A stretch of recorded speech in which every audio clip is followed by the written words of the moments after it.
Vivemos em um mundo em que queremos estar tão confortáveis quanto possível. E nos perguntamos por que não temos crescimento. Nos perguntamos por que, quando a menor coisa em nossa vida fica difícil, nos perguntamos por que somos covardes e desistimos.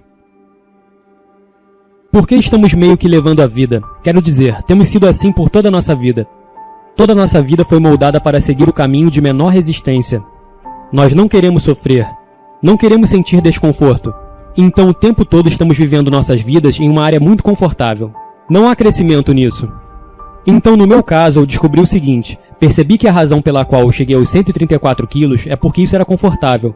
O que era muito desconfortável era correr. Era muito desconfortável manter uma dieta. Era muito desconfortável tentar encarar as coisas que eu não queria encarar. E eu também percebi quando eu estava acima do peso que eu não tinha crescimento. Por quê? Porque eu estava vivendo de forma confortável. Então eu percebi que para eu conseguir esse crescimento, eu teria que enfrentar todas essas coisas diferentes, que me deixavam muito, muito desconfortável. Uma coisa que eu encarei foi correr. Eu absolutamente odiava correr. Mas eu sabia que para eu crescer, eu teria que fazer essa coisa todos os dias. Eu queria começar a calejar a minha mente. Eu queria começar a me tornar uma pessoa melhor. E como você se torna uma pessoa melhor? Como você ganha resistência mental? Como você se torna a pessoa que você quer ser? É constantemente enfrentando as coisas que você não quer enfrentar. Se você constantemente fugir das coisas que você não quer encarar, como você vai crescer? Como vai ser a sua resistência mental? Eu posso te dar uma aula o dia inteiro sobre motivação pessoal, visualização, sobre comer um elefante com uma mordida de cada vez, mas se você nunca se colocar em uma situação para realmente praticar essas coisas, você nunca vai crescer. Eu não posso colocá-lo lá fora. Todos nós estamos passando por uma batalha em nossa mente. Um guerreiro não é uma pessoa que carrega uma arma. O maior guerreiro que existe está bem no meio de seus ouvidos. Está em sua mente. Todos nós estamos passando por uma guerra em nossa mente. E temos que calejar a nossa mente para lutar essa guerra e para vencer essa guerra. Então, vou te dar um exemplo sobre calejar sua mente e sobre fazer as coisas que te deixam desconfortável. Há um livro chamado Sobrevivente Solitário. E é de um cara chamado Marcus Luttrell. Ele estava numa operação onde vários caras morreram. E eu conhecia todos os caras que morreram. Então, Marcus Luttrell contou isso muito bem. Essa história tocou meu coração. E eu basicamente encontrei uma fundação para arrecadar dinheiro para ela. É chamada de Fundação Guerreiro de Operações Especiais. Você arrecada uma quantia em dinheiro para... Digamos que seu pai morreu na guerra. Ele era um operador especial. Se esse cara tem um filho, 100% desse dinheiro seria revertido para ele fazer uma faculdade. Uma grande fundação, há grandes pessoas trabalhando nessa fundação. Então eu decidi fazer isso. Então eu pesquisei no Google as 10 corridas mais difíceis do mundo. E nesse momento da minha vida, eu não era um corredor. Talvez eu tivesse corrido 10 milhas no ano inteiro. Eu estava no fisiculturismo, eu fazia musculação, mas foi isso que eu fiz. Então, eu pesquisei as 10 corridas mais difíceis do mundo, e a que surgiu como a número 1 foi uma corrida chamada Badwater 135, uma corrida de 135 milhas pelo Vale da Morte no verão. Então, eu queria entrar nessa corrida. Eu pensei que era realmente uma corrida com intervalos. Eu pensei que era uma corrida onde você corria algo como 20 milhas, montava um acampamento e então corria 20 milhas no dia seguinte. Eu não conhecia ninguém que houvesse corrido 100 milhas ou 135 milhas de uma só vez. Bem, eu nem sabia se isso era possível. Eu nunca tinha corrido uma maratona.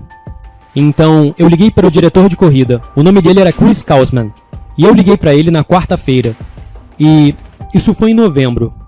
Ele disse, David, para você se classificar para essa corrida, você tem que completar 100 milhas. E eu perguntei, 100 milhas durante um ano? Eu não sabia do que se tratava. Ele disse, não, 100 milhas em 24 horas ou menos. E eu pensei que isso era humanamente impossível. Ele disse, você tem que fazer isso em 24 horas ou menos para eu admitir você na minha corrida. Ele disse, há uma corrida nesse sábado. E quando eu liguei para ele, faltavam 4 dias para acontecer essa corrida. E eu só havia corrido 10 milhas durante o ano todo. E então ele disse, se você se classificar, se você fizer 100 milhas em 24 horas ou menos, eu posso inscrevê-lo na minha corrida. Então, 4 dias depois, eu estava lá em San Diego. E a corrida foi chamada de San Diego em um dia. Você corre por 24 horas, em torno de uma pista de 1 milha, por 24 horas, para ver quantas milhas você consegue concluir. Então eu fui até lá. E eu não sabia o que estava fazendo. Levei meu shake e uns biscoitos. Eu tinha uma cadeira de praia azul. Isso era tudo que eu tinha. E eu teria que me superar a cada milha percorrida. E eu estava tomando shake e comendo biscoito creme cracker. Não tinha água, não tinha nada. Então lá pela milha 20, eu não estava me sentindo muito mal. Em torno da milha 30, eu comecei a sentir minhas canelas começarem a ficar extremamente doloridas.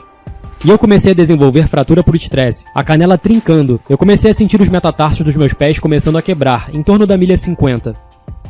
Na milha 70, eu estava totalmente destruído. E eu me sentei nessa cadeira de praia azul. E eu estava destruído. Foi quando uma pessoa maior surgiu aqui. Eu não sei exatamente quanto eu pesava, mas eu estava extremamente grande. Eu era um levantador de peso. Eu levantava muitos pesos, mas eu não era um atleta de resistência, de jeito nenhum. Então eu sentei nessa cadeira de praia azul, sem forças, e eu literalmente não pude levantar.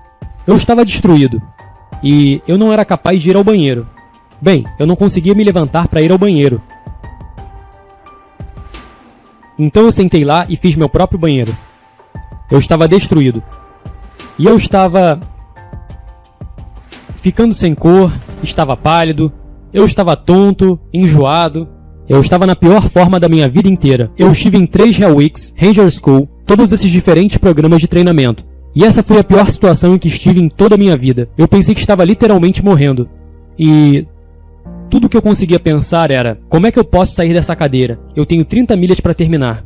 E por tudo que eu já passei, percebi que a mente humana, se você puder colocá-la de uma forma muito tranquila, em um lugar calmo, e fazê-la se acalmar, e não algo tão espástico, você poderia possivelmente fazer isso funcionar para você. O quão ruim você está realmente.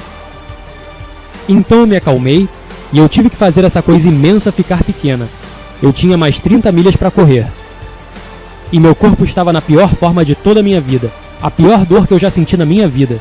Então eu dividi essas 30 milhas restantes. Eu dividi isso em pequenas partes. Eu acalmei minha mente. Eu tive que conseguir água, eu tive que conseguir potássio, eu tive que conseguir sódio. Eu tive que parar de ficar tão tonto, porque eu não era capaz de me levantar. Então, minha tontura passou depois de cerca de 1 hora. E eu fui capaz de me levantar nesse momento. E eu continuei nessa corrida, fazendo algo como 30 e poucos minutos por milha. E eu nunca esqueço da minha pessoa cruel dizendo: "Ei, eu quero a minha milha 81. Eles disseram que você não vai conseguir terminar a tempo. Eu tinha 24 horas e eu estava indo tão devagar, levando muito tempo." Foi aí que eu percebi que na mente humana, uma vez que tudo se conecta, uma vez que a mente sabe que você não vai desistir de algo, ela vai tentar encontrar mais. Ela vai tentar te dar mais. Uma vez que a mente percebe que você não vai seguir o caminho de menor resistência, que você vai ficar aqui até terminar, minha mente, meu corpo e meu espírito se tornaram um pela primeira vez. Pela primeira vez eles se tornaram um. E eu cheguei a um nível que eu nunca pensei que fosse humanamente possível para mim, ou para qualquer outra pessoa. Nesse estado em que eu me encontrava, eu fui capaz de correr as 19 milhas restantes. E eu corri as 19 milhas até as 100 milhas. E eu ainda corri 1 milha extra. E eu completei 101 milhas em 18 horas e 56 minutos. Eu superei tantos obstáculos na minha vida. E esse foi o desafio mais sacrificante para mim. E eu superei isso. E no final dessa corrida houve muita clareza para mim que essa tinha sido a coisa mais incrível que eu já fiz na vida.